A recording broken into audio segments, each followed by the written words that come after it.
পুজো পুজো আসছে বলে বোবা ঢাকে চাদুর কাঠি, পুজো পুজো আসছে বলে কোমর টুলি গঙ্গা মাটি, কুমড়া মুখ পাড়ার দোকান সাজছে আবার নতুন সাজে, কিছুতেই মন বসে না পড়ছে ভাটা সকল কাজে।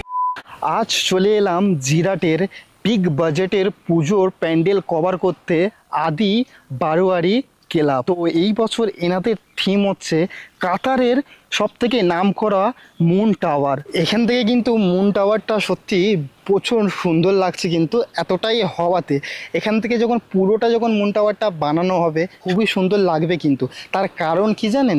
তার কারণ হচ্ছে যে এতটা খোলামেলা জায়গা আছে না, এই খোলামেলা জায়গার জন্যই এই মুন টাওয়ারটা কিন্তু সত্যি খুব সুন্দর এখানে হয়ে উঠবে। পুরোপুরি আমরা বাঁশের টেক্সচারের কাজ আমরা পুরোপুরি দেখতে পাচ্ছি, কতটা কাজ এখানে বাকি আছে। আর এখনও দেখে মনে হচ্ছে মুন টাওয়ারের হাইটটা এখন অনেকটাই উঠবে। তোমাদেরকে এবার বলে দিই এই মুন টাওয়ার তোমরা দেখতে গেলে কিভাবে তোমরা আসবে। সব থেকে প্রথম আমাদেরকে কাটুয়া লোকাল ধরে জিরা স্টেশনে চলে আসতে হবে। এটা হচ্ছে জিরা স্টেশন। 2 নম্বর প্ল্যাটফর্ম থেকে সোজা বেরিয়ে আমাদেরকে বাঁ দিকে যেতে হবে। তার আগে তোমাদেরকে বলে দিই জিরাটের সব থেকে বিগ বাজেটের পুজোর ব্যানার এখানে। আগের বারে আমরা দেখেছিলাম দুবাইয়ের টাওয়ারটা সবুজ সঙ্গের, এবার আমরা দেখতে যাচ্ছি আদি বারোয়ারির কাতারের মুন টাওয়ার। তো চলো স্টেশন থেকে বাঁ দিকে বেরিয়ে আমরা সোজা যাই। স্টেশন থেকে আদি বারোয়ারির প্যান্ডেল দেখতে গেলে তোমাদের সময় লাগবে 20 মিনিট, বা এখান থেকে তোমরা যদি বুঝতে না পারো তাহলে কাউকে জিজ্ঞেস করে নেবে যে আদি বারোয়ারির প্যান্ডেল আমরা যাব, না হলে তোমরা সামনে থেকে টোটো বা অটো পেয়ে যাবে। তো এখানকার ভাড়া 10 টাকা নেয়। স্টেশন থেকে পুরো সোজা 20 মিনিট না, ওই 15 মিনিটের হাঁটা পথের রাস্তা আছে। পুরো সোজা আসলেই পুরো সামনে এত বড় একটা মাঠে দেখতে পারবে কাতারের মুন টাওয়ার।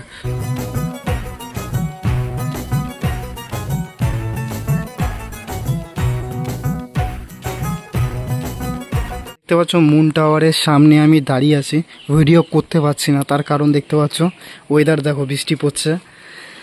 খুব খারাপ ওয়েদারে আমি চলে এসেছি আজকে ভিডিও কভার করার জন্যে। তাও দেখি কতটা হয়। তো একটু বৃষ্টি কমেছে, তোমাদেরকে দেখাই। তো তার আগে দেখো এখানে দেখো পুরো জল জমে গেছে চারিদিকে, এখানে পা রাখছি পুরো পা ঢুকিয়ে যাচ্ছে। তো খুব খারাপ অবস্থা। এইটা হচ্ছে প্যান্ডেলের পুজো মণ্ডপটা, দেখতে পাচ্ছ প্যান্ডেলটা ঠিক ভিতরে ঢুকলে এইটা হচ্ছে তোমার এন্ট্রি গেট হবে। এন্ট্রি গেটের পুরো ঢুকেই তোমাদেরকে সোজা এতটা যেতে হবে, গিয়ে এখান থেকে তোমাদেরকে ডান দিকে পুরো ঘুরে যেতে হবে। ডান দিকে ঘুরেই দেখতে পাচ্ছ ঠিক এখানে আমাদের মাতৃ প্রতিমাকে রাখা হবে। ঠিক এখান থেকেই দর্শন করে ঠিক ওই একটা জায়গা দেখতে পাচ্ছ, ওইটা হচ্ছে এক্সিট গেট, মানে ওখান থেকে এক্সিট করে আবার এই সাইডে বের করে দেওয়া হবে।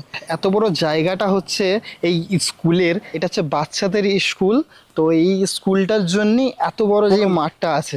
এত দূর থেকে আমি এসেছি ভিডিও বানাবার জন্যে, তারপরে এখানকার ওয়েদার খারাপ, তারপরে এখানকার আমার খারাপ সময় দেখো, এখানে কোনো মেম্বারই নেই যে যার সাথে আমি কথা বলবো এই প্যান্ডেলের বিষয়ে।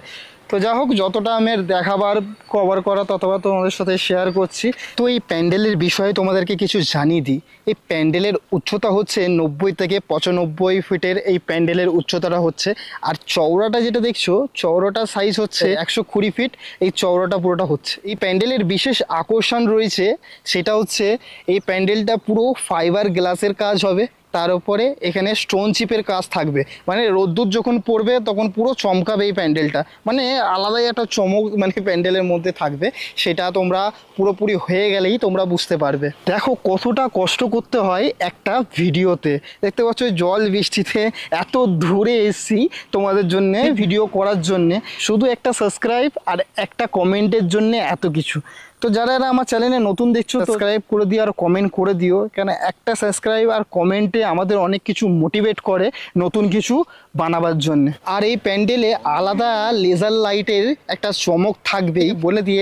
ওপেনিং অ্যাকচুয়ালি হবে তৃতীয়াতে, ঠিক আছে? তো বিশেষ কেউ আসবে, তো যতটা আমি জানতে পারলাম। এখন আমাকে অনেকবারই আসতে হবে এখানে দেখাবার জন্য যে কতটা কাজ এগাচ্ছে আর কীরকম ধরনের আরও কি চমক রয়েছে।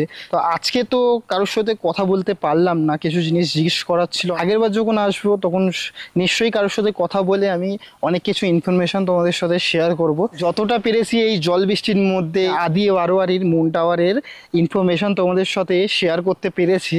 আর বিশেষ তো কাউকে দেখতে পাচ্ছি না এখানে যে কিছু জিজ্ঞেস করব প্যান্ডেলের বিষয়ে। দেখতে পাচ্ছ পুরো চারিদিকে পুরো ফাঁকা, কিন্তু শিয়ালদা চত্বরে কিন্তু এই টাইমে মনে হচ্ছে লোকে হাহাকার লেগে গেছে। আর এখানটা একটু আলাদাই একটা পরিবেশ। তো কেমন হয়েছে এই কাতারের মুন টাওয়ারের ভিডিওটা অবশ্য আমাকে কমেন্ট করে জানাবে। যারা আমার এই চ্যানেলে নতুন এই ভিডিওটা দেখছো তারা আমার চ্যানেলটাকে সাবস্ক্রাইব করে দিও। আবার নেক্সট ব্লগে খুবই তাড়াতাড়ি তোমার সাথে দেখা হচ্ছে। ততক্ষণ সকলে সুস্থ থেকো, ভালো থেকো আর আমার ব্লগ দেখতে থেকো। চলো টাটা, বাই বাই।